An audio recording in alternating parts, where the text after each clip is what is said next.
তো আসসালামু আলাইকুম। সবাই কেমন আছেন? আশা করি আল্লাহর রহমতে সবাই ভালো আছেন। বাংলাদেশ সমরস্ত কারখানা এখানে আপনাদের ৩ টা পদের পরীক্ষার তারিখ প্রকাশ করেছে। পরীক্ষাটা হবে ৩০ থেকে ৩১ মে ২০২৫ সকাল ৯ ঘটিকায়। তো আপনাদের মূলত এই পদগুলার কিন্তু সরাসরি মৌখিক পরীক্ষা এবং কি ব্যবহারিক পরীক্ষা হবে। তো মৌখিক পরীক্ষা টিকার জন্য সহজ একটা উপায় আছে। সেটা হলো যে মৌখিক পরীক্ষায় ১০-১৫ টা প্রশ্ন স্যাররা কিন্তু আপনাদেরকে জিজ্ঞেস করবেই। আমরা বিগত সালের যে প্রশ্নগুলা করেছে স্যারেরা আমরা ওই অনুযায়ী কিন্তু আপনাদের জন্য একটা মৌখিক এবং কি ব্যবহারিক পরীক্ষার চূড়ান্ত সাজেশন নিয়ে আসছি, যেটা আপনারা একটু ফলো করতে পারলে, একটু পড়ে যেতে পারলে, নিয়মটা বুঝলে আপনারা ওইখানে গিয়ে সহজে কিন্তু লেবার পদে টিকতে পারবেন এবং কি পরিচ্ছন্নতা কর্মীতে টিকতে পারবেন। এবং কি আমরা অন্যান্য যে পদগুলো ওগুলোতেও কিন্তু আমাদের সাজেশন থেকে হুবহু কমন পাবেন আমরা, কেননা বিগত সালের আপনাদের সমাধানগুলোও দেবো এবং কি যেমন টেকনিশিয়ান হেল্পার, টেকনিক্যাল হেল্পার, এই পদগুলোর জন্য আমরা কিন্তু স্পেশাল সাজেশন করে রাখছি বিগত সালের সমাধান সহ। যে সমাধান থেকে আপনার ৩০ নাম্বার থাকে আপনার কারিগরি প্রশ্ন, কারিগরি প্রশ্নগুলো সহ আমাদের সাজেশনটা পাবেন। তো আপনারা অবশ্যই যারা ওই অন্যান্য পদে নেবেন, যে পদে নেবেন আমাদেরকে পদের নামটা বললে আমরা ওই পদ অনুযায়ী দেবো।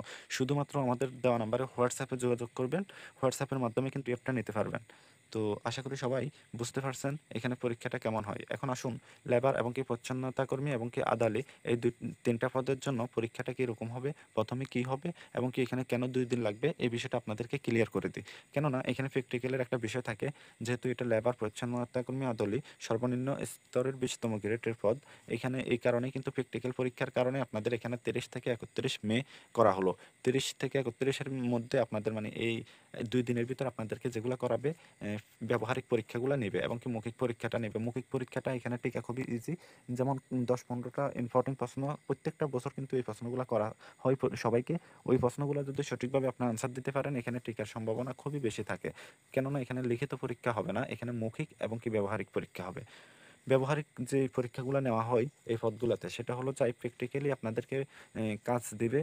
লেবার পোস্টের কিছু কাজ থাকে ওগুলো আপনারা করতে হবে, করে দেখাতে হবে যে আপনি এই কাজগুলো করতে সক্ষম। এবং কি যারা এইগুলো পারবে তারা মৌখিক পরীক্ষা নেওয়া হবে, তাদেরকে কিছু প্রশ্ন করে ওগুলোতে টিকলে আপনাদের চাকরি এখানে হয়ে যাবে। তো সেই ক্ষেত্রে আপনারা অবশ্যই কী কী প্রশ্ন করে মৌখিক পরীক্ষায় এবং কি ব্যবহারিক পরীক্ষায় কী কী হয় এগুলো আমরা গুছানোভাবে আমাদের সাজেশনে দিয়ে দিয়েছি পিডিএফ আকারে। আমাদের পিডিএফটা নিলে কিন্তু আপনারা সবই জানতে পারবেন। সেই ক্ষেত্রে আর কোথাও তাকানো লাগবে না, আপনারা আমাদের কাছ থেকে অবশ্যই আপনারা আমাদের চূড়ান্ত সাজেশনটা নিয়ে যাবেন। আর অতি দ্রুত কিন্তু আপনাদের অন্যান্য পদেও পরীক্ষাগুলো হয়ে যাবে। সেক্ষেত্রে আপনার যে পদে আবেদন করছেন সেই পদ অনুযায়ী আমাদের কাছ থেকে চূড়ান্ত সাজেশনগুলো নেবেন ইনশাল্লাহ, তাহলে আপনারা এখানে ভালো করতে পারবেন। যেহেতু এখানে আমি আরও কয়েকটা কথা বলি, যেহেতু বাংলাদেশ সমরস্ত কারখানা সেক্ষেত্রে এটা সেনাবাহিনীর আন্ডারে। তো ওই হিসাবে আপনারা এখানে কিন্তু যারা টিকবেন তারা রেশন সিস্টেমটা পাবেন। রেশন কিন্তু অন্যান্য চাকরিতে আপনারা পাবেন না, ডিফেন্সের চাকরিগুলোতে পেয়ে থাকবেন।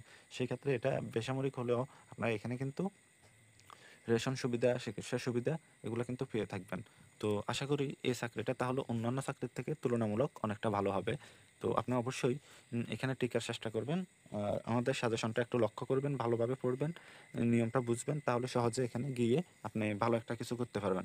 আর আপনারা যারা এখনও আমাদের এই চ্যানেলটা সাবস্ক্রাইব করেন নাই, আমাদের জব সার্কুলার এই চ্যানেলটা অবশ্যই সাবস্ক্রাইব করে ফেলবেন। আমরা এখানে প্রত্যেকটা সরকারি চাকরির নোটিশ এবং কি পরীক্ষার তারিখ এবং কি নিয়োগ বিজ্ঞপ্তি, প্রশ্ন সমাধান আমাদের চ্যানেলে দিয়ে থাকি। আপনারা যদি আমাদের চ্যানেলটা সাবস্ক্রাইব করে ফেলেন তাহলে কিন্তু পরবর্তীতে সব আপডেট আমাদের চ্যানেলে ভিডিও দেওয়ার সাথে সাথে আপনার কাছে নোটিফিকেশন চলে গেলে আপনি জানতে পারবেন। তো সবাই ভালো থাকবেন, সুস্থ থাকবেন। আল্লাহ হাফেজ। আসসালামু আলাইকুম।